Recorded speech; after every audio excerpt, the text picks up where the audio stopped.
Giving away the recipe to this gingerbread and pumpkin trifle. Kathy Matter is going to be making this for us, so what do we need? Well, we're going to start out with a little bit of vanilla pudding, just a basic box mix. This is a very easy recipe, even Joe could make it. Okay. Okay, so you've got your box mix of vanilla pudding. We're going to have some brown sugar, a little bit of pumpkin pie filling for this time of year, some condensed milk, and what we're going to do to get started, just because it takes a little longer to cook these, we went ahead and made 2 gingerbread box cakes. Okay. They're just 8-inch pans, easy to make. They take about 35 minutes to cook in the oven. What we're going to do then is we're going to mix up these ingredients. We're going to put some water in here. Now, usually when you make pudding, it calls for milk. And the thing about this recipe is we're going to substitute the milk with water, and we're going to add sweetened condensed milk instead. It's going to give it a different flavor, different texture, and it's going to be really rich. Okay, hey, that sounds good. So we're going to put this in here, and once you mix your pudding mix up, and you get that going, it'll take a little bit to stand, and you want to set it aside and let it thicken up a little bit. We're going to add our sweetened condensed milk, and after we get the milk in there, we're going to then add to it the pumpkin pie filling. After it's had a chance to thicken just a little bit, we're going to add to it the pumpkin pie filling, a little bit of brown sugar, and some cinnamon. Okay. And then when we get through with that, then when we come back in just a little bit, I'm going to show how we can layer this into a trifle and get ready for our Halloween treats. Yeah, sounds good. If you're having a Halloween party, this would be the perfect dessert. It is great. It is great. And like I said earlier, it also transitions well into Thanksgiving because it's the same time of year, same season. Got all the flavors of the season. The gingerbread is really yummy with this pumpkin. It really tastes good. Okay, so condensed milk, and then you said we're going to add the sugar after that? We're going to add some sugar into that. Once we do that, we're going to have this condensed milk, which is kind of thick. It's a little different than just regular milk. It's a real sweet, thick milk. Okay. And we're going to add, after we get that in there, we're going to start adding our pumpkin, which we have over here. Do that first? Yep.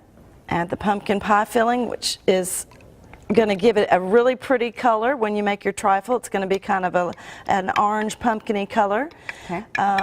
So and you just want to continue whisking? We're going to continue doing that, getting it all stirred together, and we'll add our brown sugar and our cinnamon, and we'll be ready to set this aside to let it chill. Sounds good. Okay, we have the exact measurements of all the ingredients listed on fox10tv.com. It's on the Studio 10 page. So we'll start layering things when we come back to the kitchen in a few minutes. How's that sound? Welcome back. We are in the kitchen with Kathy making gingerbread and pumpkin trifle, and it is smelling so good in here, Kathy. I think it's that cake you baked. I know, doesn't it smell yummy? The gingerbread puts off such a great smell, as well as the pumpkin pie filling with the vanilla pudding mix. It just, it smells, it's to me a combination of fall, Christmas, and everything all at one time. It does. It's Doesn't fall it? and it's Christmas. It does. That's it a does. good one. So what are we going to do next? What we're going to do now, we've got our filling made, and we're going to take the gingerbread cake that we have 2.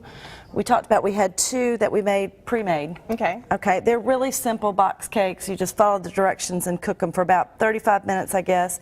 And they're kind of a moist. I do them about 35 minutes as opposed to the maximum time, so that if you need to work with them, you can. Okay. In a trifle bowl, you want to be able to pull them apart if you want to spread them out to make it look like an even layer. You can do that. See, I kind of pull my cake apart and make it fill the whole bottom of the trifle dish. Okay. Otherwise, the liquid would go down those gaps, and it wouldn't, you wouldn't be able to see the And I'll tell you, layer. with this particular type of filler, the liquid's it's supposed to go down the gaps on this one. Okay, so some of them they're a little firmer. This one it's a little bit looser, and so it's meant to drizzle down the sides. You want that ooey gooey You look. do want the ooey gooey, and you can tell this is sticking to my hands, so it's really ooey gooey. So now that we've got our first layer of gingerbread in there, we're going to take this pumpkin pie filling and the pudding mix that we made, and we're going to just pour it over the top into a layer.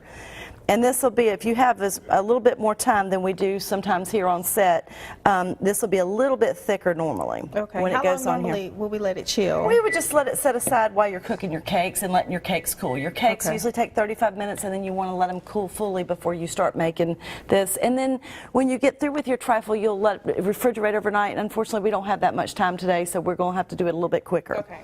So once we get this layer of the pumpkin pudding pie filling on here, then we're going to come in behind it with a layer of Cool Whip. Cool Whip makes everything better. Doesn't it though? Yeah. Doesn't it though? And sometimes, let's see, this Cool Whip is really chilly this morning, so it's going to be a little bit more to spread. But you get it on here, and then you kind of work your way around it with a spoon to where you get the whole third layer on there. Okay. Okay, so you're going to spread this around. And then after we get this done, I'm going to slow down that because it needs to probably settle down just a minute. We're going to put another layer of the gingerbread on. Then we're going to come back again with another layer of the pumpkin filling. Okay. And another layer. If you want to, you can do another layer of the Cool Whip. However, I have a can of Ready Whip, and when we come back, I'm going to show you how you can not put the top layer on and decorate the top and get it ready for Halloween. Yeah. Or if you want to get it ready for Thanksgiving or however you want to do it. You can even do it Christmas. We have some ginger snap cookies over here that we'll crush up and sprinkle on top. It'll make it real decorative and fun. It sounds really good. We're going to continue to work on this, and we're going to finish it up in just a little bit.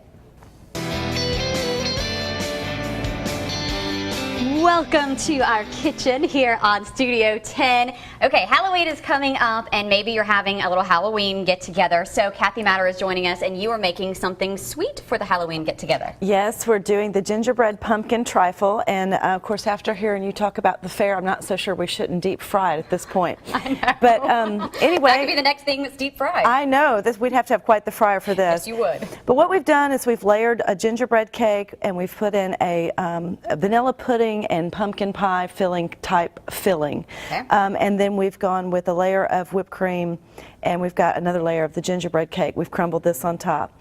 What we're going to do is we're going to top it off with another layer of the pumpkin pie filling that has the vanilla pudding and the Borden sweetened condensed milk we talked about earlier to thicken it up a little bit and give it that extra bit of sugar that, of course, we all need this time of year.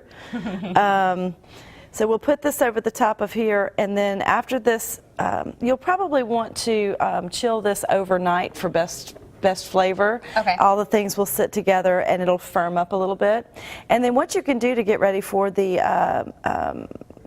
trick-or-treating, Halloween, or even your Thanksgiving is you can come with a can of some Ready Whip, and you can do it around the edges if you like to have a perfect circle.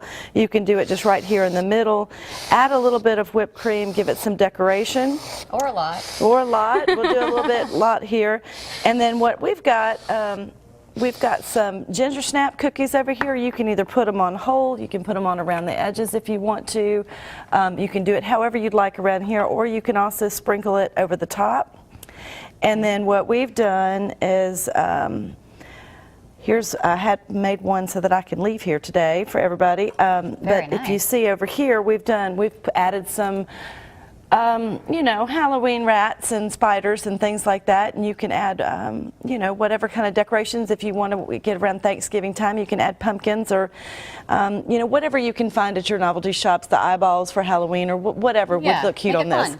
And Yeah. this one you did put in the fridge overnight, so that's what it's going to look like. And once that it has solidifies chilled a little bit. Yes, that one's chilled and it's been overnight. This one, when you do it so fast here on set, it just doesn't firm up like it usually does when you have time at home. But it'll still taste good. We'll put this in the refrigerator. It'll still taste good. Just won't look quite as pretty as the other one. Hey, as long as it tastes good, that's all that matters. And we have this recipe so you can make this yourself at home on fox10tv.com. It's all on the Studio 10 page.